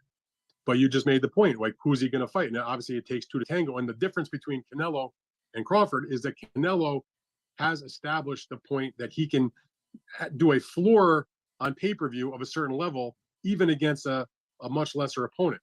Crawford has not been able to even establish like a good floor for his fights. When he's fighting Errol Spence, they did a nice number, but it didn't blow the doors off. It's not like it did 1 million buys. It did a very strong number. I forget exactly what it was. I want to say somewhere like in the 600,000 range, maybe 700,000 range, which is nothing to sneeze at, by the way. But it takes that level of super fight for Crawford to get into that stratosphere of buys. And if you just go in there and match him up with a regular opponent, he's going to struggle on pay-per-view because it's not a knock on his abilities. He just does not have that magnitude of a fan base. And in the end, this is a business, and they're going to run the numbers. And if you can prove that you can earn that kind of money because you bring in that kind of huge amount of sponsorships and ticket sales and obviously pay-per-view revenue, then we're in business. But if you haven't been able to do that, you're going to struggle. So I think that he can get fights against top names. And I don't know exactly what he's asking for in terms of what his purse requests are, but one would think that after the amount of money he made in the Crawford Spence fight, that he's not going to want to go backwards. And the reality may be that a promoter may not want to take the risk and spend that much money of what it would take to get him in the ring. It's going to come down to what's the appetite for Crawford to fight for a certain minimum, and what's the appetite for a promoter to put up, an amount of money that they don't feel like they're going to get hurt on, but will still, be enough for Crawford to be willing to fight. And then, of course, you got to figure out who does he fight. Who are the top super middleweights? To me, anyway. I mean, so Jermell Charlo's still the champion, even though he got beat by Canelo, but that was in a heavier weight. But he seems inactive right now, sort of disinterested in fighting, has let himself be stripped of various belts for mandatory purposes. There's other contenders out there, but to me, the fight that, at least in that weight class, is the most interesting is if Tim Tszyu defeats Keith Thurman on March 30th, who's also involved with PBC. Now you're talking. That's a very interesting matchup. You got Tim Tszyu, who's had a bunch of good performances in a row. He's got the WBO title. He'll presumably, if he defeats Keith Thurman, that'll be a nice name on his record. He's exciting. He's good to interview and to talk. He can certainly talk up a fight. He's got the famous father who's in the Hall of Fame. We all know what Crawford brings to the table. Now that's a good, legit, bona fide world championship matchup. I was going to say that to you. That's the one. That is the one. One of Tim Tszyu versus Keith Thurman, man. That's the only thing, honestly, when you're looking out. Go ahead. Because I'm with you. I want to talk about the topic of what Crawford should do, but before that, I just wanted to know, did PBC want to keep Crawford, or did they just let him go? I believe they probably had some names for him. What names? I think what's been reported. Let me see. I think it was reported by Dan Rayfield too. So they wanted to keep Crawford. It wasn't. So Crawford decided to walk away. Okay. So let me see what this text say. Al Heyman was reportedly interested in doing another fight with Terrence Crawford. Was interested in any of the opponents could have offered him, including Jermell Charlo, Erickson Lubin, and Javon Ennis. I honestly like Tim. Whoa. Go ahead. Why don't he want those fights? I mean, maybe so any one of those guys, right? Yeah, like any one of those three. Yeah. I thought he wanted Jermell. I mean, Jermell just lost. He ain't got none of the belts. Like the only reason he wanted the only reason he wanted Jermell because he was gonna be 3-time undisputed.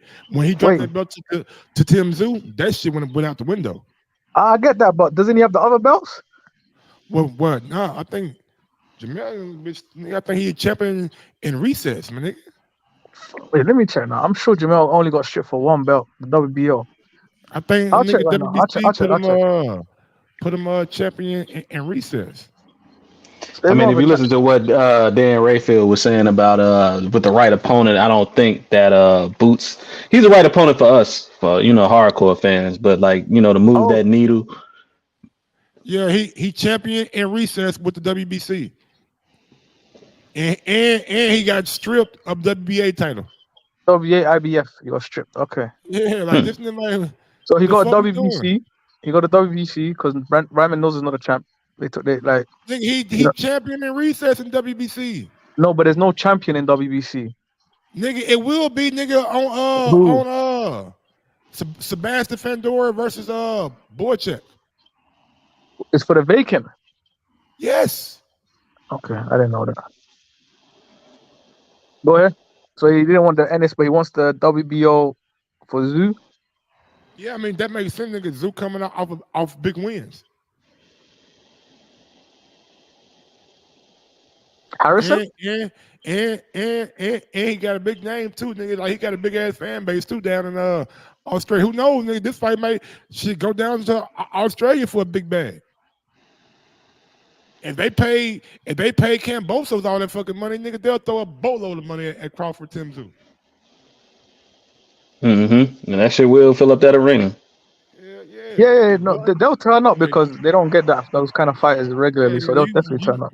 You gotta play this one smart if you bud. Like, you can't just be stubborn. Like, oh, I'm only gonna fight in the U.S. All right, bro, fuck all that, nigga. If they got a bag for you down in Australia and the tax makes sense to go down there and come back and bring that money back, or just use an offshore account, whatever you got to do. But if they was offering Tank, what did they offer Tank for Conor Benn? You can't offer that type of money, but and then if that's getting talked about, like, the Saudis may throw a bag at these niggas. Hey, we want Tim Tszyu and Terrence Crawford. Isn't Tim Tszyu on PBC though? Yeah, I think So he didn't sign with PBC, but wants a PBC fighter. Nigga, WBO, man. He can move up and use that super championship. You think Al's gonna just let that happen? That's why he was at the WBO convention today. So here we go, right here. Here we go.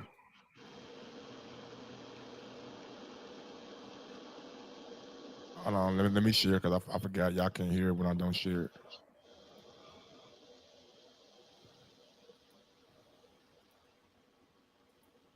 We could potentially see you in there with next. Tim Tszyu got a tough fight in front of him with Keith Thurman.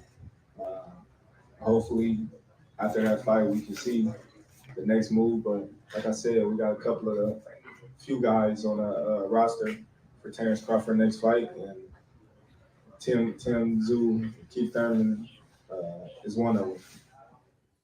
There you go, man. Video, audio, courtesy of Fight Hype. Tim Tszyu, like you said, like Tim Tszyu was one of them. Like you gotta.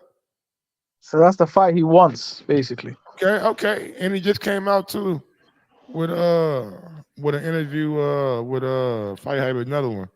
Terrence Crawford gives Jerron Ennis good news and says welterweight fight still might happen. So if y'all want to go watch that video, it's out on Fight Hype, and they also got an interview reacting to him reacting to Canelo leaving PBC. Is it Ennis joining Matchroom, or am I bugging out? Where did I hear that? I don't know if he joined the Matchroom or not. I know he's suing Cameron Duncan. And my interview with Tony Harrison, the second part dropped right now. He talking about Tim Tszyu and Keith Thurman fight, and that he wrote him on Instagram. What did you say to him? I know. I'm gonna watch the interview. My bad. I'm gonna watch the interview. Yeah, man. We'll go watch the interview. You'll find out what he wrote to him, and what he said to him. But other than that, man, like Terrence Crawford, bro, like you gotta start being strategic in your movement. If you want that Canelo fight, you gotta find a way to just do. You gotta keep your doors open. You gotta have multiple. You gotta find a way to just do big fights, and that means whether if it's Tim Tszyu in Australia, if it's Conor Benn in the UK, whatever Sign you gotta do. Sign to Matchroom. Whatever you gotta do, big dog, to do these big fights. Cause you can do Conor Benn. Like, is Conor Benn cleared to fight over in the UK yet? I think he's already done the suspension. Even if they haven't given it to him, he's already done the time. So, like, he ain't fought in the UK under them. Yeah. So that'll be a nigga like a bad boy coming off of suspension. The fans want to see him. Oh no, that'll be a big fight. Yeah, put him in the stadium, man. That'll be a big fight. What kind of band from? From UK. What part of the UK? Nigga, goddamn, bro.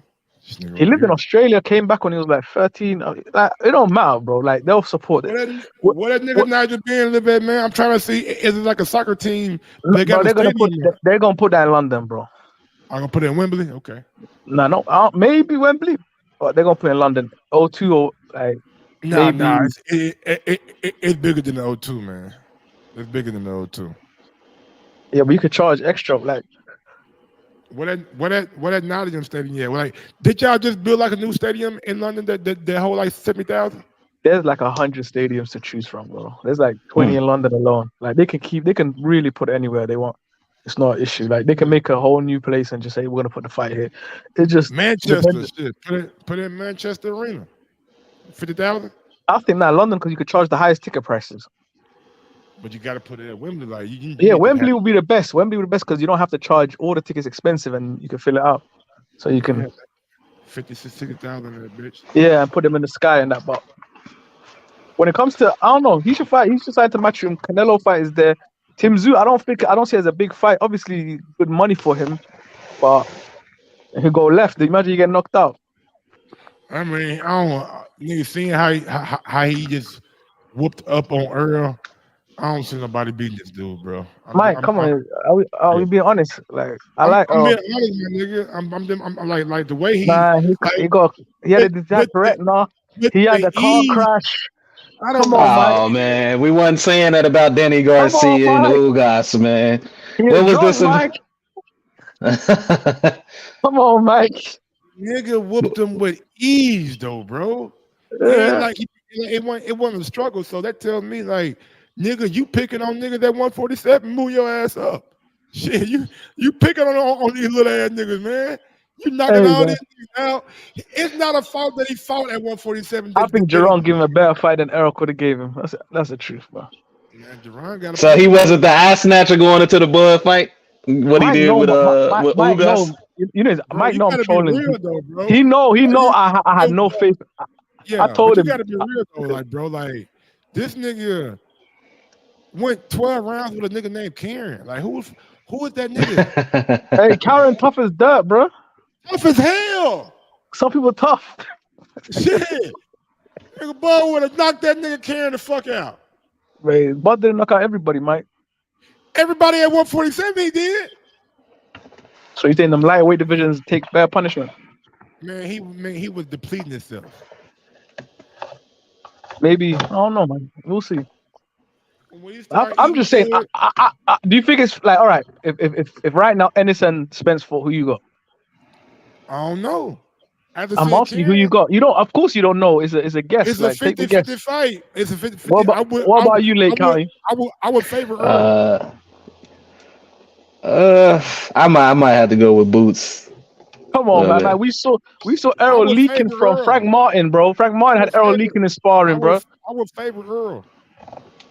You lying, but I get. You trying to protect the credibility. I get that. You know what I'm saying? I get it. No, nigga, he just more proven. I don't think Earl would have struggled with true. Errol done, man. He done. Yeah, he done after Bud. What Bud put on him. Bud took the mental side of like. Nobody was saying he was done after Danny Garcia and Ugas. Oh no, I was saying he ain't like when it comes to this, I was with Mike at the beginning saying like 5, 6, 7 years ago saying, yeah, Bud gonna knock him out. Errol don't live the life. I was saying that back then. He don't live the life. He gonna get hurt. But it's not even about. It's about maturity. Like Spence. He's at the end of his career. Boots is coming into his prime. That's how it goes. The younger fighters always, you have to kind of prove it, but you can kind of see it a little bit. Like it's going to be a tough task for you. But Mike, Earl is more battle tested than Boots, though. Yeah, sometimes it's about being battle tested. He is, but hold on. Let me see what the nigga said about Canelo, man, real quick. Might as well. Hi, Crawford. It's a pleasure for me. Fight Jam TV. Reason not just that Canelo moved from PBC, but that he moved basically to avoid fighting you and Benavides. My question is, what do you think of that, and if you're still interested in fighting Canelo? I don't think that's true. I think Canelo reason for moving from PBC is his own personal reason. Me and Canelo have never been in talks or fighting. Yeah, that's a fight that I would take in a heartbeat. It's a fight that I would look forward to taking, but no, we haven't. I don't think he moved because of Terrence Crawford or the individuals. I just think he's handling his career the way he wants to. So the fight. Man, you pussy, man. He ain't. That damn what you supposed to say. Damn, you calling Bud pussy, Mike? You saying you want him to lie? Is that what you saying? I want the nigga to be like, yeah, man, that bitch ass nigga left. Yeah, y'all seen him. You see them goddamn me skip to my Lou his ass over to goddamn me match room? Yeah. I was gonna put hands and feet on that boy. Yeah, you here for the Canelo, WWE. Canelo, where you at, Canelo? As soon as he seen my name, he's turned into he's a runner, he's a track star. Don't ask me no fucking question about Canelo, man. If I see him, I may slap him. You've lost it. Now I get it. Now I know why you like a Ryan fan. That's what you got to do to get the fight you want, bro. What that do? What dude do to Shane Mosley? Nigga winked at his wife or whatever. Smacked his wife on the booty or something. Smacked on that. Yeah. Smacked it on the ass. He said, "Shit, it was looking good." Shit. Was that Ricardo Mayorga? Mayorga was trying to Mayorga was trying to help him out. Like, yo, man, this bitch ain't it for you, man. You saw later when she divorced him, she took his belts and shit. Oh man, took his goddamn. Mayorga tried to say she's a street worker, bro. She gonna do you dirty, bro. But Mike, I saw as I came in late to the show, I saw a little bit of the stuff you were talking about earlier. I wanted to clarify. Tony, so you a Ryan fan, right? You got Ryan winning this? Man, I don't know what kind of fan I am in this crazy ass. Oh boxing. wow! So you want Ryan to win? Say it with your chest. You sound like Bud right now. You sound like Bud right now. I ain't gonna lie to you. You sound like Bud. I ain't use it on me. Now, what up, Eric Cruz? Big up my guy, Eric Cruz. Say it with your chest, Mike. Just say it. Eric Cruz, man. Salute, just Mike. tell the chat you want Ryan Garcia to win. I wouldn't mind seeing Ryan, you know what I'm saying, humble them dudes. Yeah. Okay. Just say, yeah, you support Ryan with this fight. I don't know about that one, Mike. Well, I don't know where that came from. So you want to see Ryan? So you tripping much? I could sense it, Lake. I'm telling you, so I was like, what's he on? Yeah, I see you when you were saying it in the chat, but I ain't think it was. I was trying to ignore it. Well, like, nah, Mike, you know. Hey, man, I'll do a little bet, like a little solid one. Skew it to your favor as well. I got Haney stopping Ryan.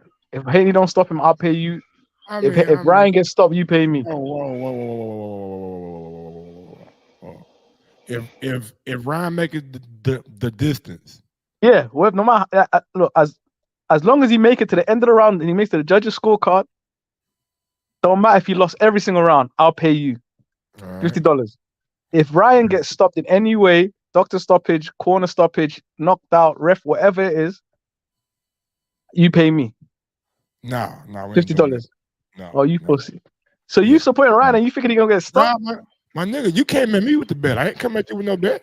I'm saying, if I can't support a fighter, I think can't even make it 12. That's I don't know, man. I'll probably take that one right there because Devin ain't stopping. Devin ain't trying to stop nobody. I'm trying to help him, Lake.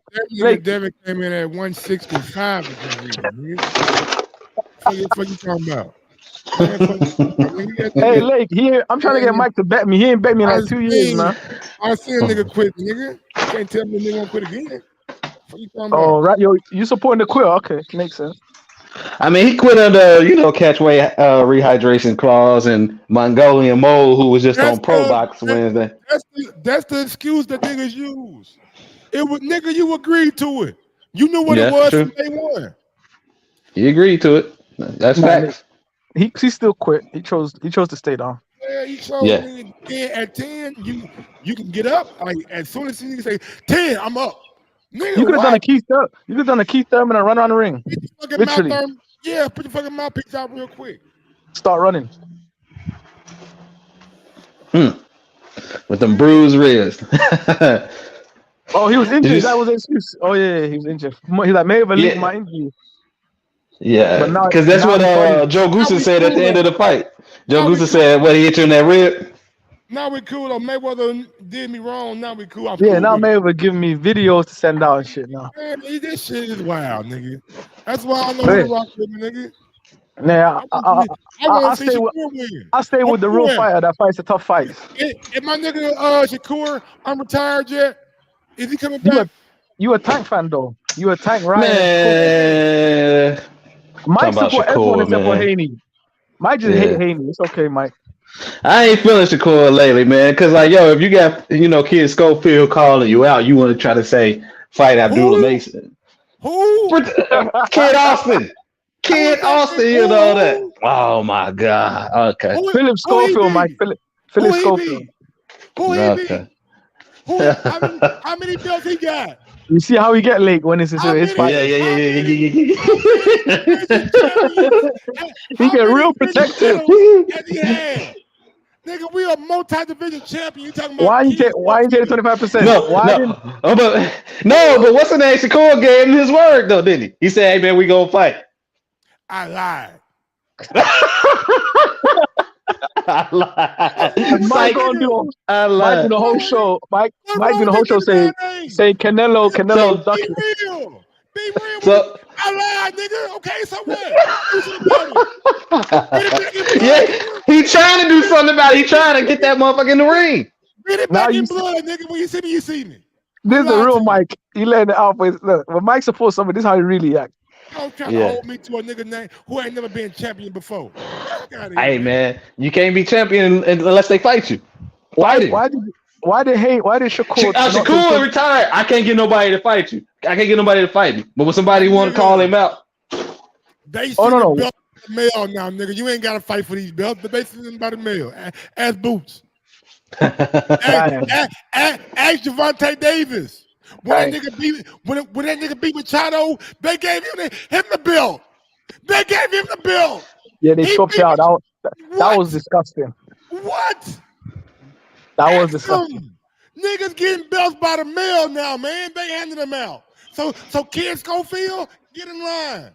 Tell your promoter. What if Kid Schofield gets mailed a belt? Then will you fight him then? He ain't beat nobody for that belt. Look, I just want to look. Shakur ain't trying to fight no power puncher, man. Yeah, Shakur. I just want to know why did he offer Frank 25%? Did you see it? Oh man, not we hyping niggas up, man. Forrest Schofield, man, that look.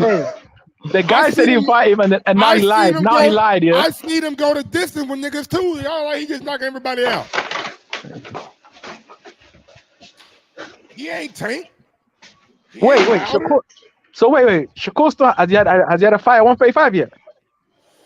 I don't think so. Not maybe one. So who got a WBC? Right now, I think motherfucker might be vacant. Nigga, I don't know. Yeah, I think one of them belts is vacant. Yeah, I think one of them is vacant, like for sure. Because I remember him saying to Frank Martin, "I'll only give you 25%," which is crazy for a vacant. And then now Frank Martin fighting Tank. So are they gonna give Tank that belt? Man, he know Tank got a belt coming. Come on now. That's what I'm saying, because Frank's the number one or number two. So they don't make it. You know for a fact Tank got a belt coming. Somehow, some way, somebody gonna give him a belt. Come on, Am. Come on, bro. So that's what I'm saying. Are they giving it at WBC? That's what I'm trying to figure out. Yeah, I don't know what they doing. They doing something. I don't know. All right, 135, WBO vacant, IBF vacant, WBA vacant, WBC Shakur is Shakur. Yep. But they gave it to So me. they emailed it to your boy, Mike. Gervonta Davis is the WBA regular lightweight champion. And then George Kambosos and Lomachenko will fight for that vacant IBF. Fight for that, IBF. And it should, I believe the WBA regular, super gonna be on the line for Frank Martin and Gervonta Davis. And then WBO is probably going to be Zepeda versus somebody else. Yeah, Zepeda. Maybe Keyshawn should get in there. He like 6. Maybe. He should get in there, man. He should get in there real quick. Yeah, it's empty up there. And then that one. Keyshawn want to fight Tio. I ain't gonna lie, nigga. That nigga. He should get a belt first. That nigga O'Shaquie Foster impressed me a lot his last fight, dealing with that injury. I ain't gonna lie, he'd be fighting for his life. A lot of the fights. Yeah. Yeah, you I'm do. like, damn, you going war life and death with these niggas. Yeah. but Am, it's exciting. It's kinda, it's exciting as motherfucker though. I think Alberto Lopez fight this weekend, right? When did Lamar Roach get a belt? Damn. I don't know. That's all I'm gonna ask you. Lamar Roach got a belt. I'm gonna ask you the same question. Like, who you beat for that belt? I don't know how he got that. I missed that one. I didn't know he got a belt. I swear to God, I didn't know he had a belt. Yeah, bro. Champion. Yeah, he champion. WBA champion. I know. I seen that. I just seen him, nigga. So tonight we got Luis Alberto Lopez fighting somebody named Raya. I don't fucking know. We got Bremen Ford. Bremen Ford is going for his first world title tonight, y'all. It will be on ESPN Plus. He's a co-main event. Check that out. You got Nico Ali Watch on the card. You got Troy Isley on the card. You got Brian Norman Jr. on the card. He's facing Janelson Figueroa. That's the guy that stopped Bud in training, right? Bochica. Yeah, that's the guy that stopped Bud in sparring. I don't know about stop. No, I heard that to stop the sparring. Not like he dropped him, but like he buzzed him, and then what did you hear? Because I know you heard something. What did you hear? Tell us. I heard it was like some competitive sparring that Brian Norman had his good moments in the sparring. Okay. So knowing that, we got Amanda Serrano versus Nina Meineke tonight. Jake Paul on the undercard. He the co-main event. He fighting Ryan Borland. And that's in Puerto Rico, right? Yep, they got a title fight. Jonathan Gonzalez versus Renee Santiago for Gonzalez WBO junior flyweight title, so a flyweight fight. And next Friday in Ryder, we got the Joshua and Francis. The landlord, right? Yeah. There you go. Nigga, I seen Damn, Nick Lake. Ball. Hey, Lake, don't be a hater, Lake. Don't be I a hater. ain't hating. Come on. I ain't nobody hating. Hey. We won, Lake. In the end of the day, we won. We won, man. The story, we are the heroes. We won. We succeeded. All right, man. Other than that, man, I'm going to get on down. Been going for about an hour 45. It was a good show, Mike. Good show, Elms. Hey, man, y'all. I ain't gonna lie, Mike. I was just about to delete my membership because I thought like I was being scammed. The lack of shows. Hey, I'm gonna drop that full Tony Harrison interview on my channel. Give me about. I want to drop it probably say on Monday. I'm gonna let Fight Hype get all the interviews. Let it marinate. Get the numbers and then bring it in. Yeah, exactly. Drop that whole interview out in full. Yeah, I still got the. Matter of fact, I might go ahead and drop the whole Brandon Galanter interview right now. That's probably what I'm gonna do. I'm going to drop that shit right now. You doing a show tomorrow? I'll probably come back tomorrow. I'm gonna drop that. What's the nigga name? Farmer interview. Post fight reactions with the fight happening. I mean, nigga, it ain't like I'm about to be just glued to the TV for these niggas tonight. You gonna watch some of them. Right? Yeah, I'm gonna watch the Bremen Ford go for first world title for sure. Is Abdullah fighting? Hell no. Abdullah knocked the nigga out not too long ago. Yeah, he just knocked somebody out like 2 or 3 weeks ago. Boy, that was a devastating left hand. I'm nigga devastating. He waited on that. He sat down on that. Man, that nigga right there, that's a bad looking motherfucker right there, bro. I'm telling you like Hey. He gonna get a lot of bandwagons soon, so good luck. Yeah. Oh yeah, give him a year and a half. He gonna be like the next nigga up. And that's what Shakur said. Hey, that's what Schofield said. He said, "Hey, you put your name on that agreement, that contract. If I fight Abdullah, you next." Shakur should have jumped on it. Man, Kid Austin, man. Why are you hating on the kid, bro? I'm looking his boxing shit up, bro. I'm not hating on him, bro. I'm looking up his box rate. See who he been in the ring with. He's just ambitious. That's all it is. He ain't young. He want to fight tough fights, bro. But it's refreshing, Mike. His dad'd be talking a lot of shit. But didn't you? Hey, man, his dad, he trying to copy that Bill Haney blueprint. Yeah. Didn't you just say like, 16 Crawford's a pussy for acting like. Torres, Leon, He got a tank resume. I don't see nothing. I mean, his last fight was on the undercard of Ryan Garcia, Duarte. He got the first round knockout. I don't know, Mike. You contradict yourself because you be like, I hate when fighters are quiet, when they don't say crazy stuff. Now they're calling people out. Hey, who is he? Who does he think he is? I'm not mad at him. But you throwing rocks at a nigga it was a 3-weight division. Like, what we doing? Go make me want to fight you, nigga.